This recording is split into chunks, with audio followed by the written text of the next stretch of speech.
Maligayang panunood po ka-recap. Ang ating tatalakayin ngayon ay tungkol sa isang action-adventure movie na may pamagat na Uncharted. Kaya sit back, relax, at simulan na natin.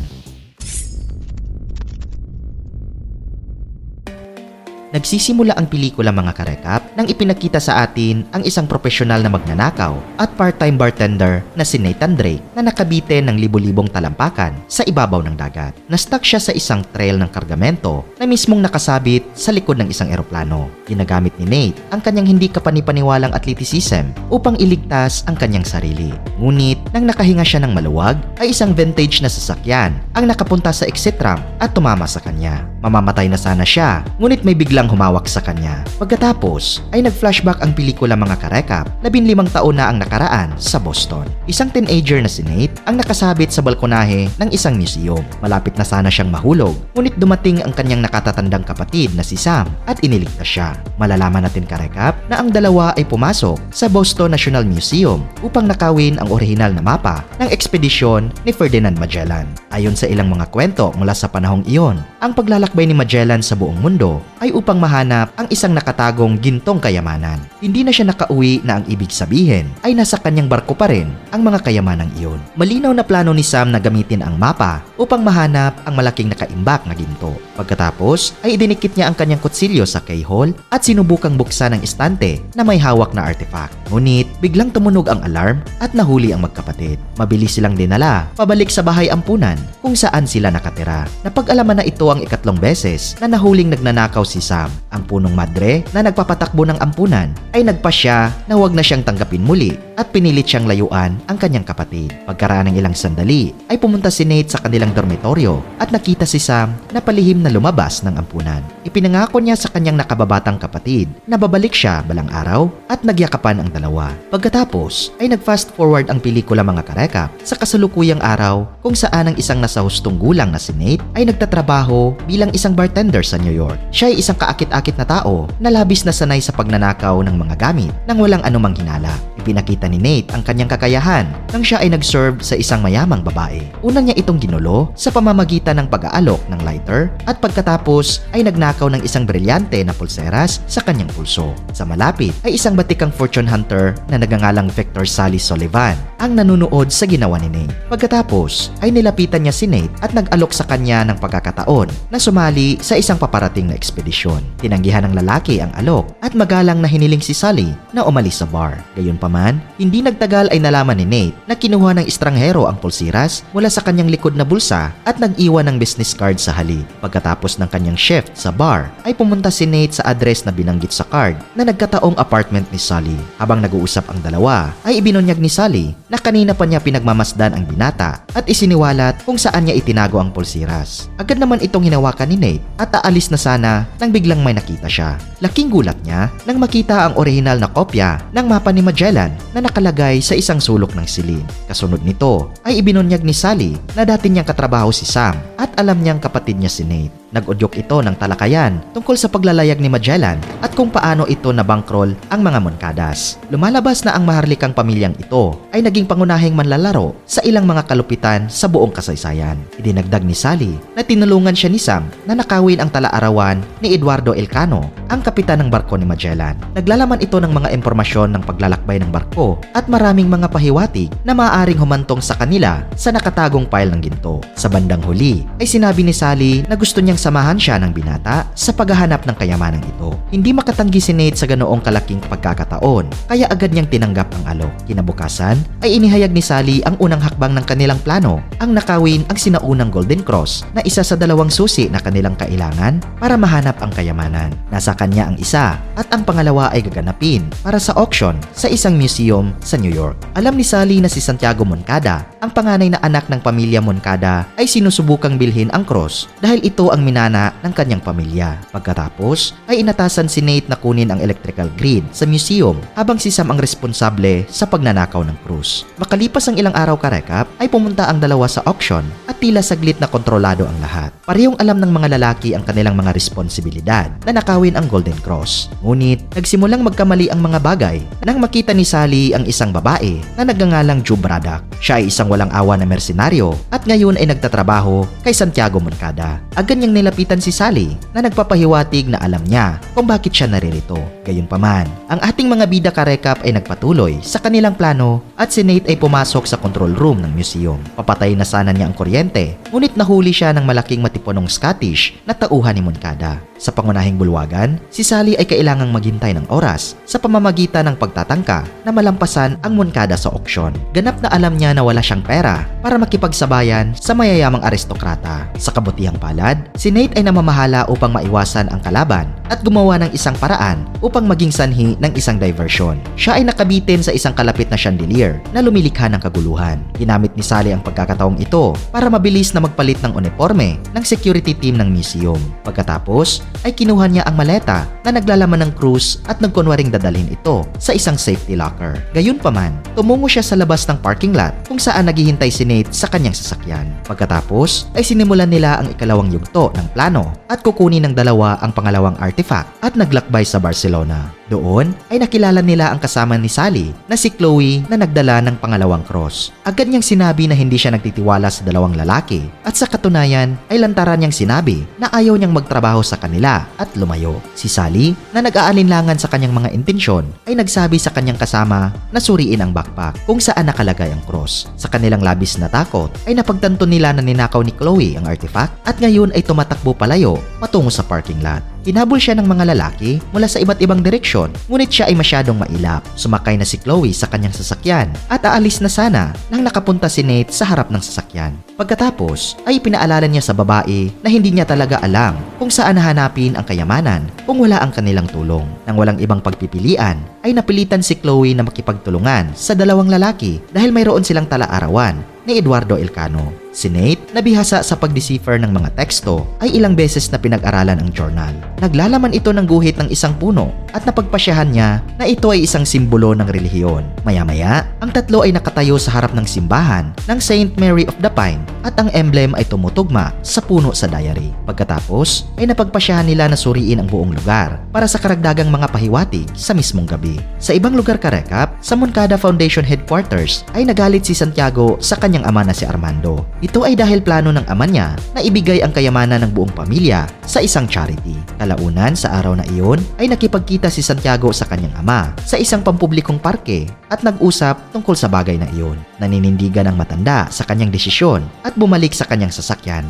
Ngunit ito ay naging isang malaking pagkakamali dahil inutusan ni Santiago ang kanyang tauhan na patayin ng tuluyan si Armando. Nang gabing iyon ay pumunta sina Nate, Sally at Chloe sa Church of the Pine at sinubukang maghanap ng anumang pahiwatig tungkol sa nakatagong kayamanan. Hindi nagtagal ay nakatagpo sila ng isang simbolo sa sahig na nagpapahiwatig na mayroong isang lihim na silid sa likod ng altar. Hindi nagtagal ay nahanap ni Nate ang isang button na nagbubukas ng dalawang keyhole sa ilalim ng rebulto ni Mary. Pagkatapos ay ginamit nila ang dalawang golden cross at sa wakas ay umikot ang altar upang ipakita ang isang daanan. Gayunpaman, binabanggit sa tala-arawan ni Elcano ang tungkol sa dalawang landas. Ang isa ay papunta sa langit at ang isa ay papunta sa impyerno. Nangangahulugan ito na ang kuponan ay kailangang makahanap ng isang tunnel na maaaring buksan mula sa ilalim ng lupa pati na rin mula sa itaas ng lupa sa parehong oras. Kaya tumungo sina Nate at Chloe sa daanan habang si Sally ay lumabas sa kalye upang hanapin ang isa pang daanan.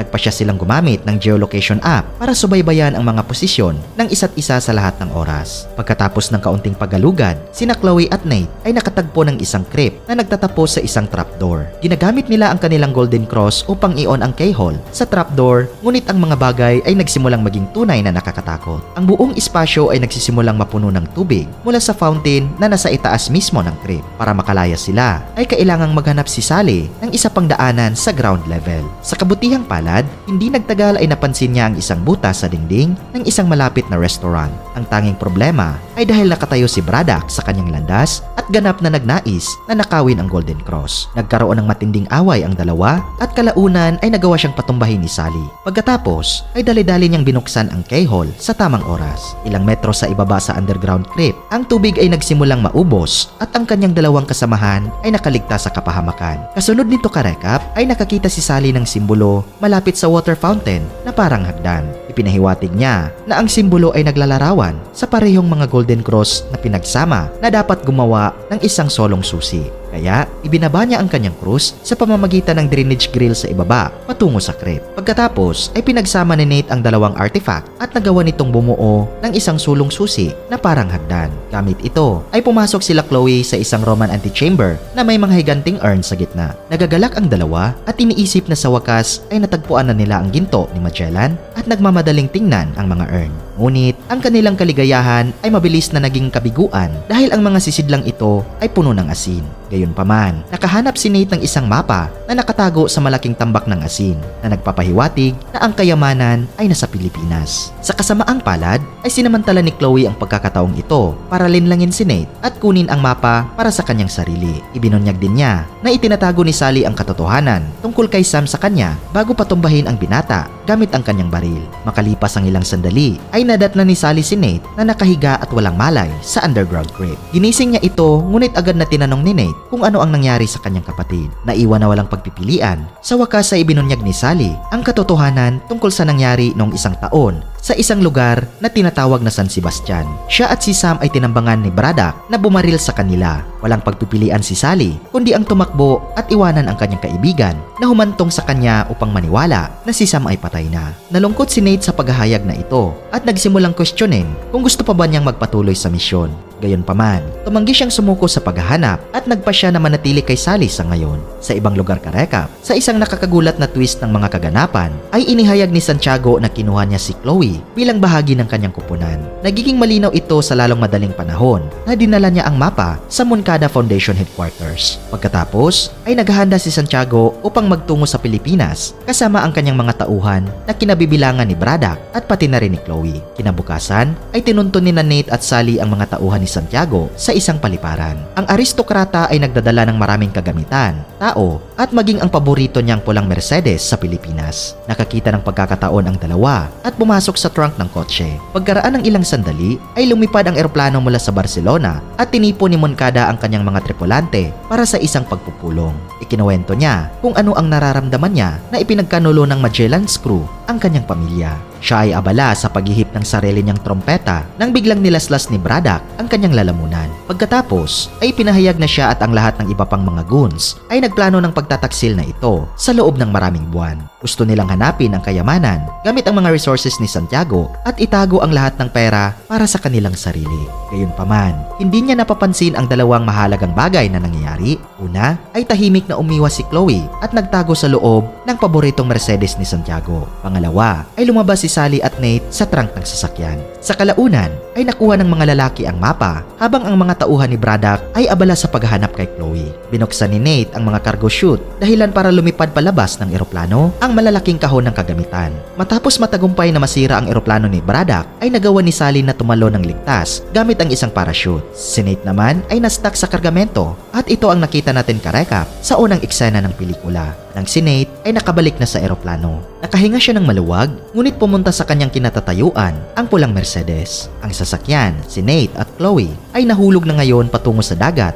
sa nakakatakot na bilis. Sa kabutihang palad ay pinamamahalaan ni Nate at Chloe na isang tabi ang kanilang mga galit sa isa't isa at nagtulungan pansamantala. Kumapit sila sa isang cargo box at hinila ang parachute na pinabagal ang kanilang pagbaba. Pagkatapos ay nakapunta sila sa dagat at ilang sandali ay lumangoy sa isang kalapit na isla ng Pilipinas. Noong gabing iyon ay nagbook ang dalawa ng isang kwarto sa isang resort at sinubukang tingnan ang mapa. Tiningnan nila ito ng ilang oras ngunit hindi nila matukoy ang eksaktong lokasyon ng kayamanan. Pagkatapos, ang isang pagod na si Chloe ay nagpa siyang matulog. Ngayon, si Nate ay may bagong diskarte at kinuha niya ang isa sa mga postcard ni Sam at sinindihan ng apoy sa ilalim nito. Nagulat siya nang may lumabas na nakatagong mensahe dito na nagsasabing ang mga susi ay gagamitin bilang mga kompas. Pagkatapos ay ginamit ni Nate ang dalawang golden cross at nalaman na ang kanilang north tip ay tumuturo sa eksaktong lugar kung saan nakatago ang kayamanan. Upang pigilan ang sinuman na sundan siya, ay isinulat niya ang mga peking coordinates sa isang papel at inilagay ito sa mesa. Kinaumagahan ay nakita ni Chloe ang tala at kusang tumakbo palayo. Nagising si Nate pagkatapos ng ilang sandali at ganap na nasisiyahan na ang kanyang plano ay gumana ng perpekto. Pagkatapos ay gumamit siya ng speedboat upang tumungo sa lokasyon, ngunit napansin din siya ni Braddock na nasa isang kalapit na isla. Makalipas ang ilang sandali ay narating ni Nate ang isang yungib sa ilalim ng malaking bangin kung saan nakalagay ang dalawang sinaunang barko ng mga Espanyol. Ang binata ay nagbabadya sa kaluwalhatian ng kanyang mga natuklasan nang biglang dumating si Sally sa lugar. Lumalabas na nahanap niya si Nate sa pamamagitan ng geolocation tracker na ginamit nila ilang araw na. Ang dalawa sa kanila ay pumasok sa loob ng barko at nakahanap ng toneladang mga ginto na nakaimbak sa mga kahon na gawa sa kahoy. Sa kasamaang palad ay hindi nagtagal ang kanilang kaligayahan nang dumating din si Braddock at ang kanyang mga tauhan. Naging abala sina Nate at Sally sa pagkuha ng kayamanan nang biglang nagpasya si Braddock na gumawa ng marahas na hakbang. Kumuha siya ng dalawang helicopter para i-airlift ang parehong mga barko palabas ng kuweba dahil ang mga barko mismo ay nagkakahalaga ng bilyong-bilyong pera. Nang wala ng ibang opsyon para makatakas ay umakyat si Sally sa isa sa mga chopper at pinatay ang mga goons ni Braddock. Napansin siya ng malupit na kontrabida at inutusan ang kanyang mga tauhan na umatake. Pinipilit nito si Nate na lumaban sa barko habang sinubukang itaboy ni Sally ang barko palayo sa malaking bangin. Ang dalawa ay nakikipaglaban na ngayon sa isang talunan na laban dahil ang mga tauhan ni Braddock ay napakarami. Sa kabutihang palad ay nagawang minaniobra ni Sally ang helicopter ng kaaway sa isang bangin na dumurog sa pangalawang barko. Dahil nawala ang kalahati ng ginto sa kapuspalad na kaganapang ito, ay sinubukan ni Braddock na habulin si Nate at patayin siya gamit ang sarili nitong mga kamay. Nang malaman niya na nanganganib ang kanyang buhay, ay sinubukan niyang umakyat mula sa barko patungo sa chopper. Sa kasamaang palad ay hinawakan ni Braddock ang kanyang mga binti bago pa man makarating si Nate sa cabin ng helicopter. Si Sally na nanunood ng lahat ng ito ay naiwan na ngayon sa isang pagpipilian. Iligtas si Nate o tumakas na may dalang bag ng ginto na kanina pa niyang inilabas. Sa kalaunan ay itinapon niya ang bag ng ginto kay Braddock na naging dahilan upang bumagsak sa karagatan. Pagkatapos ay hinila niya si Nate pataas at ang pangalawang barko ay nahulog mismo sa ibabaw ni Braddock na pumatay sa kanya. Nang papalapit na ang Philippine Coast Guard ay nagsimulang lumipad palayo sina Nate at Sally. Pagkatapos ay ibinunyag ng binata na may naitago siyang ilang bar ng ginto at alahas sa kanyang mga bulsa. Habang ipinagdiriwang nila ang kanilang tagumpay, ay napansin nila si Chloe na nakasakay sa isang speedboat patungo sa maling coordinate na ibinigay ni Nate. Pagkatapos, ang eksena ay napunta sa isang bilangguan kung saan makikita natin karekap na buhay pa si Sam at sumusulat ng isa pang postcard kay Nate. At dito nagtatapos ang pelikula mga karekap. Kung nagustuhan nyo karekap ang movie recap natin ngayon, ay inanyahan kita na mag-subscribe at pakipindot na din ang notification bell para palagi kang updated sa mga susunod naming videos. Maraming salamat sa panonood. Cheers!